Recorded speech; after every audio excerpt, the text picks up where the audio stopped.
This will be a video about some recommendations I have for writing the research papers based on things that I saw in the analysis papers. So these are general comments, they're not specific to any individual, but they arise enough that they're worth commenting on. There's other things as well, but I just want to highlight these three as sort of important to work on and get better at. So the first one, and I would say the most important, is working with thesis statements. Okay, a thesis statement, just remember, it's got two parts. It's got an argument and it's got evidence. Okay, so the argument part is, again, I think lacking in some people's thesis statements. Now this is difficult. This is arguably the most difficult part of this course, is coming up with a good thesis statement. And it's not something that just happens. It's something you have to work at, something you have to think about for a while. So in terms of thesis statements, many people are still operating on the level of summary. That I read a lot of papers, analysis papers, that just summarized the original. And that's fine if it's a summary, but it wasn't really an analysis. So a thesis statement should have an argument that represents your position. So what I found myself writing on a lot of people's papers is, what is your position? What is your argument? Where do you stand? What do you think? Okay, that it's an opportunity for you to comment on the information that's being presented. Because if you don't offer up what you think, why not just go back and read the original? Okay, because otherwise you're just writing a summary, and we can just go back and read the original. So looking ahead to the research paper, you're not only summarizing, okay, in a minimal way, you're also bringing in secondary sources. You're bringing in outside information. So think of these things as multiple voices, okay, that you've got different people commenting on the topic at hand. Okay, so where do you fit into this discussion? So think of research as a discussion. So the analysis is a kind of response to one piece. Research is when you go and look at multiple responses, not necessarily directly to the piece that you're writing, but to the topic that you're writing about. So how does the debate or the argument work?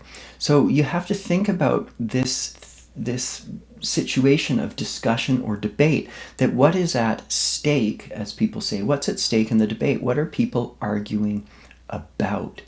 Okay, so if we just take a contemporary example, if you think about mask mandates during the COVID-19 pandemic, should we wear masks? Okay, this is an example of a research question. I don't know, let's go research it. Should we wear masks? What's the evidence for or against? Okay, so thesis statements are not always answered by yes or no, but it's just instructive to talk about, how there is a discussion and a debate on particular subjects, and we should look at the different positions that we can take up, because if there isn't a debate there's no thesis. Okay, there's no argument.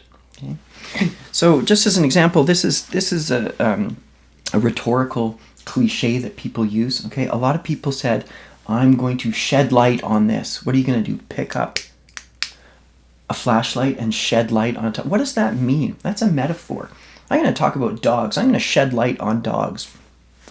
Okay, so this is a metaphor for an argument. What are you actually shedding light on? Are you illuminating? Are you using a candle? Are you using a flashlight? I mean, I'm being somewhat sarcastic here, but it's like, just shedding light on something, that doesn't really do anything. It suggests that you're going to reveal something, but what are you revealing? So this is the kind of thing that you might think about early on and say, yeah, I'm going to figure something out here. I'm going to reveal something. I don't know what it is, but I'm going to reveal it. Okay? Get away from that metaphorical language and say exactly what you're going to do. I'm going to argue this. This is my point. That yes, we should do that. No, we shouldn't do this. Maybe under these conditions, we might want to do this, given that and the other thing. And that's where the evidence starts to come in. Okay? So that's the first one. Thesis statements.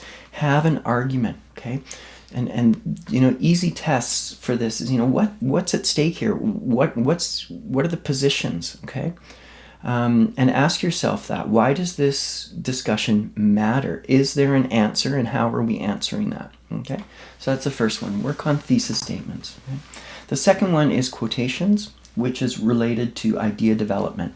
So idea development's related to thesis statements, and I mention in quotations because many people quote it in the analysis essay, and many more people will quote in the research essay, so I want to say something about quotations. But quotations and idea development go hand in hand often, okay, because you're working with an original text. So the question we want to ask as we're quoting is that how does your quotation further your discussion or further your argument? Are you just throwing it in for the sake of having a quotation? That's a bad reason for having a quotation. Well, I got to have quotations. Just put one in and check the box and move on. No, it's got to have a purpose, okay? What is this quotation actually doing for your argument? So some people think that quotations are self-explanatory, that if I read a quotation, I'll just understand what you mean.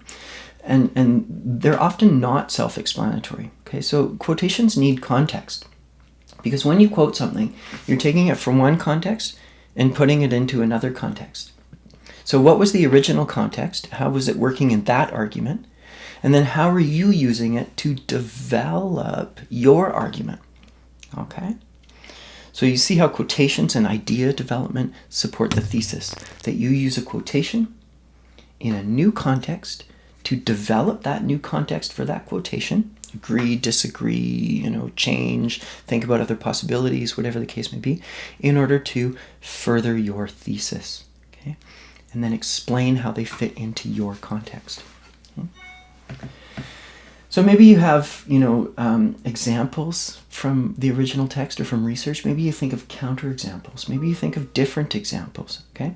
So there's lots of ways that you can use quotations. The original says this. Well, I can think of another situation where we could say this. So how are these two things related to each other? And then you can play them off each other and develop your ideas. So if you're doing nothing new with the quotation, if you're just quoting for the sake of quoting, why not just read the original? Okay, same as summary versus analysis versus research. And that's the problem with summary, is we can just go read the original if we're not doing anything new with it. And the third area is kind of just general errors, okay? Like sometimes I read papers and, people haven't even run a spell check on it. I've said this in other videos, right? The least you could do is run spell check, but spell check isn't perfect. Reread what you write, okay? Some people just make up words that don't even exist, and that really shouldn't happen. So some of the common errors, spelling errors, possessives are still a problem, comma splices, and problems with quotation integration. Now, I don't spend a lot of time going through, demonstrative lessons. This is how to do this thing. All that stuff is in the textbook, right? So look up possessives. Look up how to integrate quotations. These things will help the presentation and the quote-unquote flow of your writing, okay? Quotations are really bad examples of people just kind of chucking them in and, oh, that's a quotation, let's move on, and there's no punctuation, there's no sense at all, right? So there's stylistic ways to integrate these things, and those are all outlined in the textbook. Okay, so all these things matter, these errors, and you should endeavor to minimize them, be careful in your work, okay? And I probably said this elsewhere, is that, there are correct ways to write sentences. There is grammatical correctness. And sometimes people think, English and history and, humanities courses are artsy-fartsy and there's no right answer. Grammar I like to hold up as an example of, there is a right answer. There's correct grammar and there's incorrect grammar. So what we're asking you to do in a course like this is learn some correct grammatical principles and apply them to good writing, okay? So I'll be watching for things like comma splices and possessive errors and spelling errors, try and minimize those. So those are the three things, okay? Work on thinking about arguments within thesis statements, okay? You're doing more than just, saying some things. You're actually taking a position. You want to think about how you're developing your ideas. Where do we start and where do we end? How has our thinking changed from the beginning to the end, okay? And third is just try and write correctly.